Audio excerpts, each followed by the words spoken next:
ఆఖరి ఆదివారం ప్రభు సన్నిధికి వచ్చిన మీ అందరితో ప్రభు మాట్లాడుచున్నాడు. కొరింథీయులకు రాసిన మొదటి పత్రిక 1వ అధ్యాయం 30వ వచనాన్ని బైబిల్ ఉన్నవాళ్ళు తెరిచి చూసి చదవాలని ప్రేమతో తెలియజేస్తున్నారు. అయితే ఆయన మూలముగా మీరు క్రీస్తు యేసునందు ఉన్నారు. చాలు. ఒకసారి అందరూ ఈ మాట నాతో చెప్పండి. మీరు, కొంచెం గట్టిగా, మీరు క్రీస్తు యేసునందు ఉన్నారు. ఆమేన్. ఈ మాటలు మన జీవితానికి దీవెనకరంగా మారునుగాక. అపోస్తలుడైన పౌలు ఒక చక్కని మాట సంఘానికి తెలియజేస్తున్నాడు. మీరు క్రీస్తు యేసునందు ఉన్నారు. ఈరోజు నేను మీకు చెప్పాలనుకున్న సందేశం అదే. క్రీస్తు యేసునందు ఉన్నారు. మీరు క్రీస్తు యేసునందు ఉన్నారు. లోకంలో ఉన్న ప్రజల్ని మనం చూస్తూ ఉంటుంటే అనేకులు ఎక్కడెక్కడో ఉంటున్నారు. కానీ దేవుని బిడలమైన మనకి దేవుడిచ్చిన ఒక గొప్ప విలువైన అవకాశం. మీరు క్రీస్తు యేసునందు, మీరు క్రీస్తునందు ఉన్నారు.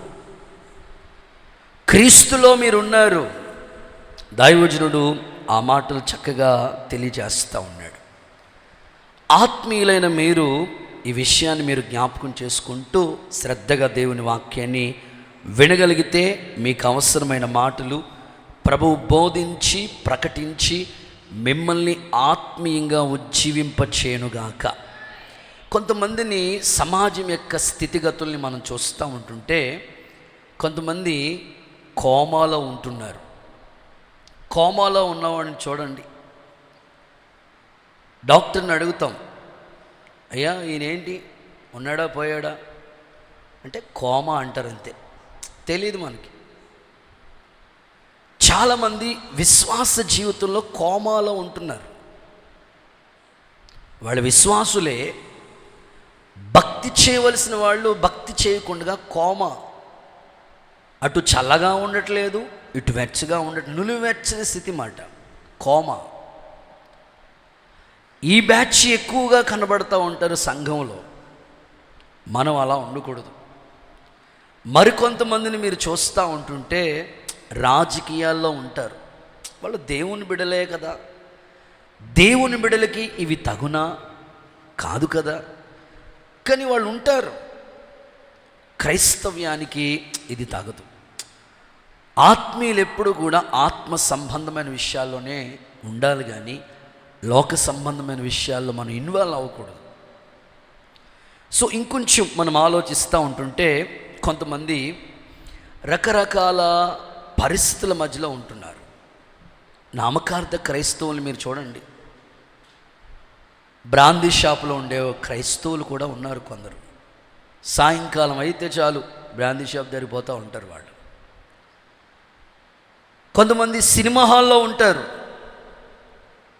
ఆ మధ్యకాలంలో మా పెద్ద పాస్టర్ గారికి ఓ పెద్ద తల్లి ప్రార్థన చేయించుకోవటానికని వచ్చిందట. వచ్చి, అయ్యా ప్రార్థన చేయండి అయ్యా అన్నదంట.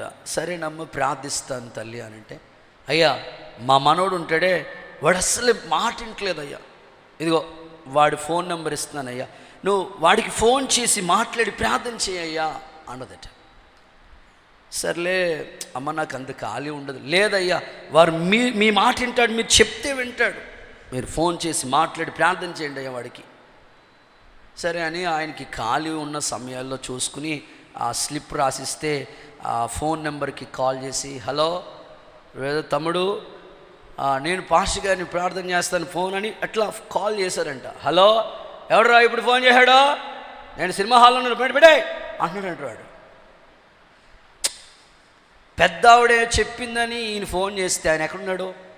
సినిమా హాల్లో ఉన్నాడు. మళ్ళీ పద్దాగా ఫోన్ చేస్తే పాస్టర్ గారు చేస్తే అంటాడు, ఇప్పుడు ఫోన్ చేసావండియా అని. కొంతమంది ఉండవలసిన స్థలాల్లో ఉండరు. లోతు చూడు, రచ్చబండి దగ్గర కూర్చున్నాడు. కూర్చోవలసిన చోటు ఏది? మనం ఉండవలసిన ప్లేస్ ఏది? కొంతమందికి కనీసం అవగాహన కూడా ఉండదు. నేను ఇక్కడ ఎందుకు ఉన్నాను, ఈ ప్లేస్ నాది కాదు కదా, నేను ఇక్కడ ఉండకూడదు కదా. లోతు జీవితం పతనం అయిపోవడానికి కారణం ఉండవలసిన స్థలాల్లో లేడు. ఈరోజు పౌలు అదే సంఘానికి చెప్తున్నాడు, మీరు క్రీస్తు యేసునందు ఉన్నారు, యేసులో ఉన్నారు. ఈరోజు ఆత్మీయ స్థితి ఎప్పటికీ ఎన్నటికీ దేవునిలోనే నిలిచి ఉండుముగాక. హల్లెలూయా అని చెప్పండి. మొన్న మధ్యకాలంలో ఒక సహోదరి సాక్ష్యం ఇస్తూ ఉన్నారు. అయ్యా, ఒకప్పుడు మేము లోకంలో ఉండేవాళ్ళమయ్యా, కానీ జీవన ఆధారం కోసమే హైదరాబాద్ పనుల కోసం అని వెళ్ళాం. మా భర్త మెకానిక్ వర్క్ చేస్తూ ఉంటాడు, నేను హౌస్ వైఫ్ ఇంటి దగ్గర ఉంటానయ్యా. అయితే మేము అక్కడికి వెళ్ళిన తర్వాత మెకానిక్ పనులు చేస్తూ ఉంటాడు మా భర్త, బైక్ మెకానిక్ వర్కులు చేస్తూ ఉంటాడు. సో చాలామంది వచ్చి ఆ మెకానిక్ పనులు చేయించుకుంటూ ఉంటారు. అలాగా మాకు యేసు ప్రభుని ఒకరు పరిచయం చేశారు. మేము కొత్తగా ఆ ప్రాంతానికి వెళ్ళాం. అక్కడ పరిస్థితి తెలీదు, తెలంగాణ ప్రాంతం అంతా, అక్కడ మనుషులు మనస్తత్వాలు తెలీదు. అయితే ఒకరి ద్వారా మాకు సువార్త అందింది, మేము ప్రభువుని నమ్ముకున్నాం, ప్రభులోకి వచ్చాం. అయితే ఇప్పుడు మేము క్రీస్తు ప్రభువులు ఎలా ఉంటున్నాం తెలుసయ్యా, మాకు దేవుని మందిరానికి ఇంచుమించు 2 గంటల దూరం, 2 గంటల ప్రయాణం చేయాలి మేము వెళ్ళే చర్చ్కి. ఆ సహోదరి చెప్పిన మాట. అయితే ఉదయకాలం తెల్లవారుజామున ఇంచుమించు 2 గంటలకి మేము నిద్ర మేలుకొని 3 గంటలకల్లా ప్రయాణం మేము వెళ్తాం. సరిగ్గా 5 గంటలకల్లా మేము మందిరంలోకి వెళ్ళిపోతాం. వెళ్ళి చక్కగా పరిచర్య చేసి చక్కగా దేవుని కార్యక్రమం నుండి మళ్ళా సాయంకాలం అన్ని ఆరాధనలు అయిన తర్వాత మళ్ళా సాయంకాలం మరలా తిరిగి మేము ఇంటికి వెళ్ళినప్పటికీ రాత్రి 10 అవుతుంది అయ్యా. ఆ తల్లి చెప్తుంది, మేము ఉన్నప్పుడు మాకు దేవుడు ఎవరో తెలియదు. మాకు సగం వయసు అయిపోయిన తర్వాత మా భర్త మెకానిక్ వర్క్ చేస్తున్నప్పుడు అక్కడ సువార్త అంది మేము ప్రభులోకి వచ్చాము. అయితే మా పిల్లలు అలా ఉండకూడదు. మేము సగం వయసులో ప్రభువుని నమ్ముకున్నాం. ఇంచుమించు 40 దాటిన తర్వాత మేము ప్రభులోకి వచ్చాం. అయితే మా పిల్లలు అలా ఉండకూడదయ్యా. నాకు 2 కొడుకులు ఉన్నారు అయ్యగారు, ప్రార్థన చేయండి. నా పిల్లోళ్ళు చిన్నప్పటి నుంచే ప్రభులో ఉండాలి. మేము అందుకోసం మా పిల్లల్ని కూడా దైవికమైన భక్తిలో పెంచుతున్నాం. ఆ తల్లి చెప్పిన మాట ఏమిటంటే, మా ఆధ్యాత్మికమైన స్థితి దేవుళ్ళో ఎంత ఆశీర్వాదకరంగా ఉందో ఆ తల్లి చెప్తా ఉంది. ఈరోజు నేను ఎందుకు ఈ సాక్ష్యం చెప్తా ఉన్నానంటే, చాలామంది ఉన్నారు కానీ క్రీస్తులో ఉండవలసిన రీతిగా ఉండటం లేదు, దేవునిలో ఉండవలసిన రీతిగా ఉండటం లేదు. ఆ తల్లి చూడండి, సగం వయసులో ప్రభువుని నమ్ముకున్న తర్వాత ఆమెకు వచ్చిన అవగాహన, మా పిల్లలు చిన్నప్పటి నుంచే క్రీస్తులో ఉండాలి. ఈరోజు సంఘానికి, సమాజానికి, కుటుంబానికి ఇలాంటి ఆసక్తిని దేవుడు దయచేయునుగాక. గట్టిగా ఆమేన్. ఓకే, క్రీస్తు యేసునందు ఉంటే మనకేంటి ఉపయోగం? ఇదొక కోణం. ఇంకొక కోణం ఏమిటంటే, క్రీస్తునందు ఉన్నవారు ఎలా ఉంటారు? 2 కోణాల్లో మీకు ఈ వర్తమానాన్ని సబ్జెక్టుగా మీకు చెప్పడానికి ఇష్టపడుతున్నాను. ABC అని క్రీస్తు యేసునందు ఉంటే మనకుండే ఉపకారం, యేసు క్రీస్తునందు ఉంటే మనకుండే దీవెన. ఇంట్రడక్షన్లో ABC అని చెప్తారు. క్రీస్తు యేసునందు ఉన్నవారికి ఏ శిక్షా విధి లేదు. రోమా 8:1 ప్రకారం యేసుక్రీస్తునందున్న వారికి ఏ శిక్షా విధి లేదు.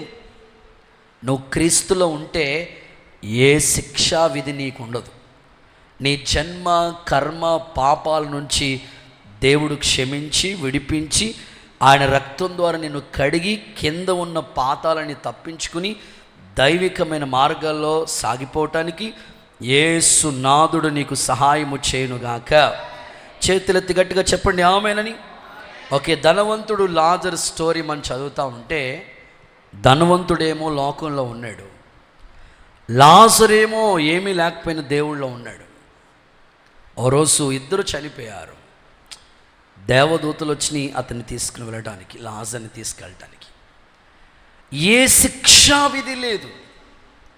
ఇప్పుడు ధనవంతుడు యాతనకరమైన స్థలంలో బాధపడుతూ అంటాడు, నాకింకా 5 సహోదరులు ఉన్నారయ్యా, వాళ్ళు ఈ స్థలానికి రాకూడదు. అంటే ఆ యాతనకరమైన స్థలానికి వెళ్ళకూడదని ఒక ధనవంతుడికి అప్పుడు వచ్చింది మార్పు. ఈరోజు నేను మీకు చెప్తున్నాను, సమయం ఉన్నప్పుడే యేసుక్రీస్తునందు ఉంటే నీకు ఏ శిక్షా విధి లేదు.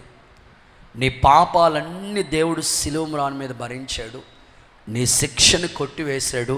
ఇదిగో ఈ ప్రార్థన మందిరంలో ఉన్న కుటుంబాల్లో ఇంకా క్రీస్తు ప్రభువుని అంగీకరించకపోతే ఇదే మిక్కిలి అనుకూల సమయం, ఇదే రక్షణ దినం. క్రీస్తునందుంటే మీకు ఏ శిక్షా విధి ఉండదు. కింద ఉన్న పాతాలని తప్పించి పరమునికి పోయే జీవ మార్గాన్ని దేవుడు మీకు ఇస్తాడు. అట్టి కృప దేవుడు దయచేయునుగాక. బి, క్రీస్తునందు ఉంటే మీకు సమాధానం కలుగుతుంది. 1 పేతురు పత్రిక 5వ అధ్యాయం 14వ వచనాన్ని చదివితే, క్రీస్తు యేసునందున్న వారికి సమాధానం కలుగుతుంది అన్నాడు. నిజమే, ఈరోజు మనిషి సమాధానంగా సంతోషంగా బ్రతకాలని ఎన్నో ప్రయత్నాలు చేస్తున్నాడు. అయితే క్రీస్తునందు ఉంటేనే ఆ సమాధానం మనకు దొరికేది. క్రీస్తులో ఉంటేనే ఆ పీస్ ఆఫ్ మైండ్, ప్రశాంతత అనేది మనం చూడగలిగేది. అందుకోసం మీరు క్రీస్తులో ఉంటే నిజంగా మీకు, మీ కుటుంబాలకి శాంతి సమాధానాలు విస్తరించునుగాక. సమస్త జ్ఞానానికి మించిన దేవుని సమాధానం మీ హృదయానికి కావలి ఉండునుగాక. కొన్నిసార్లు చెప్తా ఉంటారు, ఏమండి మనశ్శాంతి ఉండట్లేదండి, ఇంట్లో ఉండాలనిపించట్లేదండి, ఉద్యోగం చేయాలనిపించట్లేదండి, పనికి వెళ్ళాలనిపించట్లేదండి, ఏమి చేయాలనిపించట్లేదండి. ఓకే, నువ్వు దేవునిలో ఉంటే నీకు సమాధానాన్ని దేవుడిస్తాడు. నువ్వు ఏ పని చేసుకున్నావు ప్రభువులో ఉండగలిగితే చాలు, ఆ శాంతి సమాధానాలు నీకు దొరుకుతాయి. ఓకే, సి, ప్రతి అవసరత తీరుస్తాడు దేవుడు. దేవునిలో ఉండే వాళ్ళకి కలిగే మేలులు ఇవి. ఫిలిప్పి 4:19 ప్రకారం క్రీస్తు యేసునందు ఉన్న మీకు ప్రతి అవసరత తీరుతుందన్నాడు దేవుడు. ఈ ఉదయకాలం నేను ఆశపడుతున్నాను, ఏ అవసరతలు, ఏ అక్కరలు మీ ఇంట్లో ఉన్నాయో క్రీస్తులో ఉంటే మీ అక్కరలన్నీ యేసు నామ మహిమలో తీర్చబడునుగాక. ప్రతి అవసరతలు దేవుడు తీర్చునుగాక. సో క్రీస్తులో ఉన్న వాళ్ళకి ఇంకా ఎన్నో బ్లెస్సింగ్స్ వచ్చాయి. సో సింపుల్గా మీకు చెప్పాను, ఏ శిక్ష మీకు ఉండదు. మీ శిక్ష శిలువ మ్రాను మీద కొట్టేశాడు దేవుడు. మీకు సమాధానం దొరుకుతుంది. అంతకంటే మీ అవసరతలన్నీ తీరుతాయి. నేను ఎప్పుడు అదే కోరుకుంటాను, దేవుడు బిడ్డలకి ఏ సమయానికి ఏది కావాలో ఆయన ఇస్తాడు. క్రీస్తులో నువ్వు ఉంటే చాలు. క్రీస్తు ప్రభులో నువ్వు ఉంటే నీ అవసరతలన్నీ దేవుడు తీరుస్తాడు. అది ఆత్మీయ అక్కరలు కావచ్చు, శారీరక భౌతికమైన అవస్థలు కావచ్చు, అన్ని దేవుడు తన మహిమలో తీరుస్తూ ఉంటాడు. కొంతమంది ఇల్లు కట్టుకోవాలండి, అదొక నీడు. కొంతమంది వివాహ కార్యక్రమాలు, కొంతమందికి సంతాన ప్రాప్తి, కొంతమందికి ఉద్యోగాలు, కొంతమందికి పనులు, ఎన్నెన్నో అవసరతలు ఉంటాయి. కొన్ని ఆర్థిక అవసరతలు ఉంటాయి. అవి క్రీస్తునందు ఉంటే మీ అవసరతలన్నీ తీరుతాయి. దైవజనుడిగా నా ప్రార్థన, దేవుని మందిరంలో ఉన్న అవసరతలన్నీ కూడా యేసయ్య మహిమైశ్వర్యంలో తీర్చబడునుగాక. ఒకసారి అందరూ చప్పట్లు కొడుతూ యేసయ్యకి ఒకసారి మహిమ చెల్లిద్దామా? సో దేవుడు కోరుకుంటున్నాడు పౌలు ద్వారా, మీరు క్రీస్తు యేసునందు ఉన్నారు. యేసునందు ఉన్న వారికి ఇలాంటి బ్లెస్సింగ్స్ ఉంటాయి. అయితే నా ప్రశ్న ఏమిటంటే, అసలు క్రీస్తు యేసునందు ఉన్నవాళ్ళు ఎలా ఉంటారు? వాళ్ళు చాలామంది అంటారు, మేము ప్రభువులోకి వెళ్ళిపోయామండి, మేము ప్రభువులోకి వెళ్ళిపోయామండి. అప్పుడు 20 ఏళ్ళు అవుతుందండి ప్రభువులోకి వెళ్ళిపోయి, 10 సంవత్సరాలు అవుతుందండి దేవుళ్ళలోకి వచ్చేసి. ఓకే, అసలు దేవుళ్ళో ఉన్నవాళ్ళు, క్రీస్తునందు ఉన్నవాళ్ళు అసలు ఎలా ఉంటారు? ఒక 5 విషయాలు మీకు చెప్పడానికి ఇష్టపడుతున్నాను. చాలామంది చెప్తాం, మేము ఉన్నామండి, మేము దేవుళ్ళలోకి వెళ్ళిపోయామండి, దేవుళ్ళలోనే ఉన్నామండి. అసలు ఎలా ఉంటారు వాళ్ళు? అసలు దేవుళ్ళో ఉన్నారు అనడానికి కొన్ని రుజువులు కనబడాలి. ఇప్పుడు జ్వరం వచ్చింది అంటే సింటమ్స్ ఏంటి? మాట్లాడట్లేదు మీరు కదా. బాడీ పెయిన్స్, ఆ తర్వాత బాగా వాళ్ళంతా వేడిగా ఉంటుంది. కోవిడ్ వచ్చిందంటే సింటమ్స్ ఏంటి? మాట్లాడట్లేదు మీరు, అందరూ సీరియస్గానే ఉన్నారు. ఓకే, స్మెల్ తెలియదు, టేస్ట్ తెలియదు, ఆ తర్వాత చాలా ఉన్నాయి కదా. డాక్టర్ దగ్గరికి వెళతాం, కొన్ని టెస్టులు చేస్తాడు, చెప్తాడు మాట. అలాగే అసలు నువ్వు క్రీస్తులో ఉన్నావు అనడానికి రుజువులు ఏంటి? తెల్ల బట్టల, కొంతమంది చెప్తుంటారు తెల్ల బట్టలు అండి, సో రాజకీయ నాయకులు కూడా వేసుకుంటారు. ఇది ఒక మాదిరి అంతే, సేవకులుగా విశ్వాసులు దేవుని బిడ్డలని జస్ట్ సింపుల్, అది ఒక పార్ట్ అంతే. మేము దేవుళ్ళలో ఉన్నామని అనటానికి రుజువు ఏంటి? స్టిక్కర్ తీసేసాం, ఓకే అంతేనా? అలంకరణ సమర్పించుకున్నాం, అంతేనా?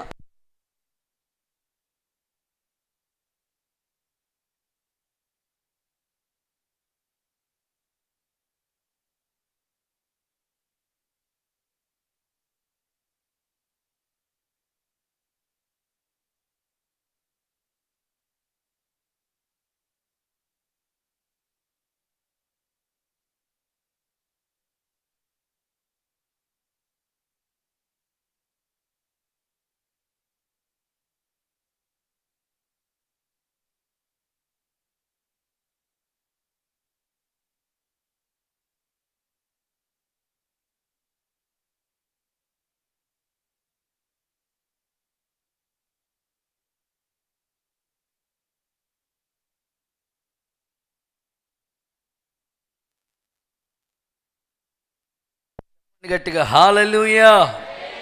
గుడ్. క్రీస్తు యేసునందు ఉన్నాము, అసలు దేవుళ్ళలో ఉన్నాము అనడానికి కొన్ని రుజువులు కావాలి. కొంతమంది చెప్తారు, ఏమన్నా దేవుళ్ళలోకి వెళ్ళకముందు అలా ఉండేవాళ్ళండి, ఇప్పుడు ఇలా ఉన్నానండి, బూతులు మానేశానండి, ఓకే అలవాట్లన్నీ మానేసుకున్నానండి, కొన్ని చెప్తా ఉంటారు. అసలు బైబిల్లో వీళ్ళు క్రీస్తులో ఉన్నారు, నువ్వు లోకంలో ఉన్నావో దేవుళ్ళో ఉన్నావో తెలియాలంటే కొన్ని రుజువులు. క్రీస్తు యేసునందు ఉన్న వాళ్ళు ఎలా ఉంటారో ఒక 5 సంగతులు మీకు చెప్తాను, చదవండి. నెంబర్ 1, యేసుక్రీస్తునందు ఉంటే ఎలా ఉంటాము? ఎఫెసీ పత్రిక, అపోస్తలుడైన పౌలు ఎఫెసీలకు రాసిన పత్రిక 5వ అధ్యాయం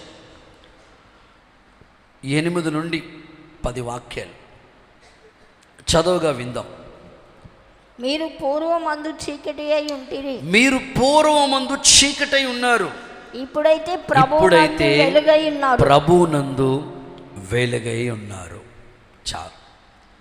ఈ 9వ వచనాన్ని చూస్తే, పూర్వం మీరు చీకటై ఉన్నారు, ఇప్పుడు మీరు ప్రభువునందు ఎలా ఉన్నారు? వెలుగై ఉన్నారు. చాలు. సో మొదటి మాట, వెలుగు సంబంధులు అనండి ఒకసారి మీ నోటితో. అంతే, వెలుగు సంబంధులుగా మనం ఉండాలి. ఆ కింద వచనాలు కూడా చదివితే ఆ మాటలు అలా ఉన్నాయి. వెలుగు సంబంధులు. వెలుగు ఫలము ఏదనగా మంచి, నీతి, సత్యము వాటిలో కనబడుతున్నాయి. కంటిన్యూస్. కనుక ప్రభుకి ఏది ప్రీతికరమైన దాన్ని పరీక్షించి వెలుగు సంబంధుల వలె నడుచుకోండి. ఓకే, ఇక్కడ సందర్భాన్ని పౌలు వర్ణిస్తూ, మీరు క్రీస్తులో ఉన్నారు, మీరు ప్రభువునందు ఉన్నారు. అసలు ఉన్నవాళ్ళు ఎలా ఉంటారంటే వెలుగు సంబంధులు. నిజంగా ఒక వ్యక్తి క్రీస్తులో ఉన్నాడు అంటే, ప్రభువులోకి వచ్చాడంటే, ప్రభువుని నమ్ముకున్నాడంటే, ప్రభుని ఆరాధిస్తున్నాడంటే, ప్రభుని కొలుస్తున్నాడంటే, ఆదివారం దేవుని మందిరానికి వెళుతూ భక్తి చేస్తున్నాడు అంటే, క్రీస్తులో ఉన్నాము అని అంటే దానికి ఒక నిర్వచనం ఏమిటంటే వెలుగు సంబంధులుగా ఉండాలి. నా ప్రార్థన, నా ఆశ, మిమ్మల్ని అందరిని దేవుడు వెలుగు సంబంధులుగా మార్చునుగాక, వెలుగు సంబంధులుగా మార్చునుగాక. క్రీస్తు ప్రభువునందు ఉన్నవాళ్ళు వెలుగు సంబంధులుగానే ఉంటారు. వాళ్ళలో చీకటి అనేది కనబడదు. వెలుగున్న చోట ఎన్నో దీవెనలు దాగి ఉన్నాయి కదండి. చీకటికి వెలుగుకి చాలా వ్యత్యాసం ఉన్నది. చీకట్లో మనం ఏమీ చేయలేం, చీకట్లో ఏమీ కనబడదు. కొంతమంది ఆత్మీయ జీవితం చీకటిగా ఉంటుంది. చీకటి ఎప్పుడు పాపానికి గుర్తు. ఆత్మీయులు ఎప్పుడు కూడా చీకటి సంబంధులుగా ఉండకూడదు, కానీ క్రీస్తునందు ఉన్నవాళ్ళు ఎప్పుడు వెలుగే, అనేకులకు వెలిగిచ్చే వెలుగు సంబంధులుగానే ఉండాలి. ప్రభు చెప్తూ వచ్చాడు, నేను లోకానికి వెలుగై ఉన్నాను, మీరు కూడా లోకానికి వెలుగుగా ఉన్నారని ప్రభు చెప్పాడు. వెలుగు ఫలం ఏమనగా మంచి, నీతి, సత్యము అని మాట్లాడుతూ వచ్చాడు. కనుక ఒకప్పుడైతే మీరు చీకటిలో ఉన్నారు, చీకటి సంబంధులుగా ఉన్నారు. ఇప్పుడైతే మీరు క్రీస్తులోకి వచ్చేసారు కనుక పొరపాటును కూడా మీరు చీకటి వైపుకు వెళ్ళకూడదు, వెలుగు సంబంధులుగానే నడిచి ఉందురుగాక. క్రీస్తు కొరకు వెలుగు మహిమగా మీ జీవితం మారునుగాక. ఇశ్రాయేలు యొక్క జీవితాన్ని మీరు చూస్తే ఐగుప్తిలో 10 రకాల తెగుళ్ళు పంపించాడు దేవుడు. దేవుణ్ణి ఆరాధన చేయడానికి ఫరో పంపించేవాడు కాదు. మేము వెళతామయ్యా, ప్రయాణం చేస్తామయ్యా, మా దేవుడికి పండుగ ఆచరిస్తాం ఒప్పుకునేవాడు. కఠినంగా ఉండేది అతని హృదయం. దేవుడు తెగుళ్ళు పంపించాడు. లేఖనాల్లో మనం చదువుతూ ఉంటే ఇశ్రాయేలీల గుడారంలోనేమో వెలుగుందట, ఐగుప్తీల గుడారంలోనేమో చీకటి ఉందట. ఐగుప్తు అంతా చీకటే, కానీ ఇశ్రాయేలీల గుడారంలోని వెలుగు. ఆత్మీయంగా ఆలోచించండి. దేవుని ప్రజలు లోకమనే చీకట్లో ఉన్నా నీ ద్వారా లోకమంతా వెలుగుమయముగా మారునుగాక. నీ వీధి, నీ ప్రాంతాన్ని దేవుడు వెలిగించునుగాక. నీవు ప్రభు కోసం వెలుగుతున్న ఒక నక్షత్రం వలె, ప్రకాశించే దీపం వలె నీ ఆత్మీయ భక్తి, నీ సంపూర్ణత, నీ వైరాగ్యము అలాంటి వెలుగుమయముగా ఉండాలని దేవుడు ఆశపడుతున్నాడు. కొన్నిసార్లు మీరు చూడండి, ఎవరైనా ఇండ్లలో కుటుంబాల్ని పలకరించడానికి, లేకపోతే ఏదైనా సంఘటన జరిగిందని మనకు తెలిస్తే, ఎవరైనా చనిపోయారని ఆ ఇన్ఫర్మేషన్ మనకు తెలిస్తే వాళ్ళ ఇంటికి వెళ్ళి పలకరించడానికి అని వెళ్ళాం అనుకోండి, చుట్టూ ఉన్న పెద్దోళ్ళు కానీ తల్లోళ్ళు కానీ వచ్చి కూర్చుంటారు అరుగు మీద. మనం జస్ట్ వాళ్ళని పలకరించడానికి వెళితే వాళ్ళు మాట్లాడిన మాటలు ఎలా ఉంటాయంటే, అయ్యా ఇల్లంతా చీకటైపోయిందండి అంటే, ఆ యజమానుడు ఆ ఇంట్లో ఆ భర్త చనిపోయాడని వాళ్ళు చెప్పే మాట ఏమిటంటే, ఇల్లంతా చీకటైపోయిందండి. అంటే ఆయన ఉన్నప్పుడు ఆ ఇల్లు వెలుగుమయంగా ఉంది. ఎప్పుడైతే భర్త ఆ ఇంట్లో యజమానుడు లేడో ఆ ఇల్లంతా చీకటైపోయింది. పెద్దోళ్ళు చెప్తా ఉంటారు, అయ్యా ఎంత చక్కగా వెలుగుతూ ఉండేదండి అయ్యా ఈ కుటుంబం. ఈరోజు నేను కోరుకుంటున్నాను, నీ ఇంటికి నువ్వే ఒక వెలుగు. భార్య అయినా, భర్త అయినా, పిల్లలైనా, కుటుంబం అంతా కూడా క్రీస్తులో ఉంటే వెలుగే, లేకపోతే మాత్రం చీకటిమయంగానే ఉంటాం. చాలామందిని గమనిస్తూ ఉంటాం, ఇంకా దేవుళ్ళలో ఉండి కూడా చీకటి కార్యాలు చేసేవాళ్ళు ఉన్నారు. చూడండి, యవనస్తులు మీరు చూడండి, ప్రభు నమ్ముకున్నాను, దేవుళ్ళలోనికి వచ్చాను, బాప్తీసం కూడా తీసుకున్నాను, దేవుళ్ళలో ఉంటున్నాను అంటారు, కానీ వాళ్ళ పాకెట్ వెనకాల జేబు చూస్తే జరదాకిల్లి వస్తుంది బయటికి. దేవుళ్ళలో ఉన్నానని చెప్తారు, కానీ అలవాట్లు మాత్రం మానరు. సినిమాలు మానరు, ఆచారాలు మానరు, దైవికమైన భక్తికి సంబంధించిన ఒక్క క్వాలిటీ కూడా ఉండదు. ఈరోజు క్రీస్తులో ఉన్నవాళ్ళు వెలుగు సంబంధులుగానే ఉంటారు. చీకటి వాళ్ళకి పొరపాటును కూడా దగ్గరలోకి రాకుండా యేసు రక్త ప్రోక్షణలో వాళ్ళని కాపాడునుగాక. బైబిల్ చెప్తుంది, నీ మార్గాల మీద వెలుగు ఉదయించును, వెలుగు ప్రకాశించును.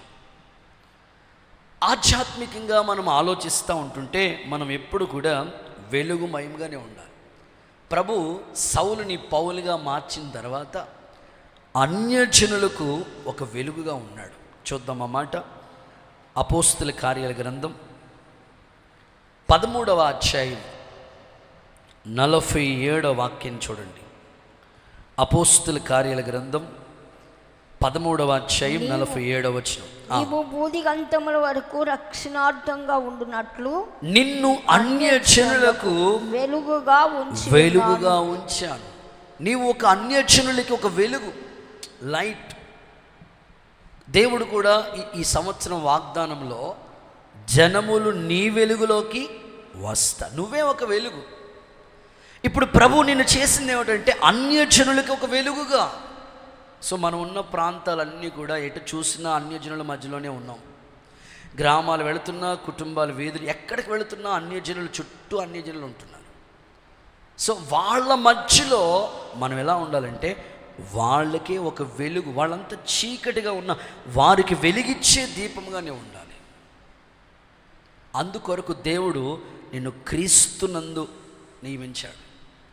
క్రీస్తులో ఉన్నవాళ్ళు ఎక్కడికి వెళ్ళినా వెలుగే. కొంతమంది జీవితం ఎలా ఉంటుందంటే ఒక్క వెలుగు ఆరిపోతూ ఉంటారు. ఒక్క వెలుగు ఆరిపోవడానికి కోసం కాదు, నువ్వు మండుచు ప్రకాశించే దీపంగా ఉండడానికే అన్యజనులకు దేవుడు నిన్ను వెలుగుగా నియమించాడు. నీ ప్రాంతంలో నీ ఒక వెలుగు, నీ వీధిలో నీ ఒక వెలుగు, నీ కుటుంబానికే నువ్వు ఒక వెలుగు. మరి ఈరోజు అనేకులు ఆ వెలుగులోనికి రావాలని దేవుడు ఆశపడుతున్నాడు. అన్యజనుల్ని దేవుళ్ళలోకి నడిపించే ఒక వెలుగు నిజంగా క్రీస్తులోనే ఉన్నావు కాబట్టి నీ ద్వారా అన్యజనులు వెలిగించబడాలి. అన్యజనులు అనే ఆ అర్పణ దేవునికి మనం అర్పించడానికి దేవుడు నిన్ను వెలుగుమయముగా చేశాడు. ఈరోజు చాలామంది ఆ వెలుగులోకి ఎందుకు రాలేకపోతున్నారు అని ఆలోచిస్తే ఒక మాట చదివిస్తాను. యోహాను సువార్త 3వ అధ్యాయం 19వ వాక్యం చూడండి. యోహాను సువార్త 3:19. వెలుగు లోకంలోనికి వచ్చెను గాని తమ క్రియలు చెడ్డవైనందున వారి క్రియలు చెడ్డవైనందున మనుషులు వెలుగును ప్రేమించటం లేదు, చీకటినే ప్రేమించు. ఇంకా చీకట్లోనే ఉంటున్నారు వాళ్ళు. అసలు వెలుగులోనికి ప్రభు లోకానికి వెలుగు, మనల్ని దేవుడు లోకానికి వెలుగుగా చేశాడు. నిజమైన వెలుగు ఉండేను, అది లోకంలోకి వచ్చి అందరినీ వెలిగిస్తూ ఉంది. ప్రభు వెలుగే ఆయన బిడ్డలమైన మనల్ని కూడా వెలుగు సంబంధులుగా చేశాడు. ఇప్పుడు అనేకులు ఈ వెలుగులోకి ఎందుకు రావట్లేదు అంటే అక్కడ చెప్తున్నాడు, వారి క్రియలు చెడ్డవైనందున. వెలుగుని ప్రేమించక ఇంకా చాలామంది చీకట్లోనే ఉంటున్నారు. ఈరోజు నా ఆశ, నా అభిప్రాయం, నువ్వు దేవుళ్ళలోకి వచ్చావంటే వెలుగు సంబంధివే కానీ చీకటి సంబంధివి కాదు. ఇంకా మానుకోవలసినవి, విడిచిపెట్టవలసినవి ఇంకా నీలో ఉండిపోతే ఈరోజు వాటిని విడిచిపెట్టి నేను ఎప్పటికీ వెలుగు సంబంధిగానే ఉంటాను కానీ చీకటి వైపుకి ప్రయాణించేటట్లుగా నా ఆత్మీయ జీవితం ఉండకూడదు ప్రభా అని నువ్వు తీర్మానం చేసుకుంటే నీ ఆధ్యాత్మికమైన జీవితాన్ని యేసు నామములో వెలుగు సంబంధిగా దేవుడు నిన్ను మార్చునుగాక. చేతుల పైకెత్తి ఒకసారి ఆమేన్ అంటారా? కొంతమంది చీకటి సంబంధులుగా ఉంటారు. వెలుగు వెలగవలసిన వాళ్ళు చీకటి సంబంధాలుగా అయిపోతుంటారు. ఆత్మీయులు వెలుగు సంబంధాలుగానే ఉండాలి కానీ చీకటి సంబంధాలుగా ఉండకూడదు. సో కొన్ని అర్థం అవడం కోసం కొన్ని మాటలు మీకు చెప్తాను. దేవుళ్ళలోనికి వెళ్ళావు, ప్రభులోకి వచ్చిన తర్వాత రక్షించబడ్డావు, ఒక కంపెనీలో నువ్వు ఉద్యోగం చేస్తున్నావు అనుకోండి, లేకపోతే ఒక ఆఫీస్లో పని చేస్తున్నావు అనుకోండి, లేకపోతే ఒక స్కూల్లో టీచర్గా, లేకపోతే మెడికల్ ఆఫీసర్గా, లేకపోతే దేవుడు నీకు ఇచ్చిన ఉద్యోగ బాధ్యతలు ఏదో ఒక జాబ్ నీ చేతికి అప్పగించాడు. నీ ఉన్న చోట నీ ద్వారా ఆ ప్రాంతం వెలుగుమయంగా చేయటానికి దేవుడు నిన్ను అక్కడ ఒక వ్యక్తిగా నియమించాడు. సో నీ చుట్టూ సర్కిల్ ఉంటారే, వాళ్ళు ప్రభువులో లేరు కనుక వాళ్ళకి వెలుగు ఏంటో తెలియదు. నువ్వు ఆ కంపెనీలో అడుగు పెట్టిన తర్వాత, లేకపోతే ఆ జాబ్లోకి వెళ్ళిన తర్వాత, నువ్వు ఆ ఊరు వెళ్ళిన తర్వాత నీ ద్వారా ఆ ప్రాంతం వెలుగుమయంగా మారాలి.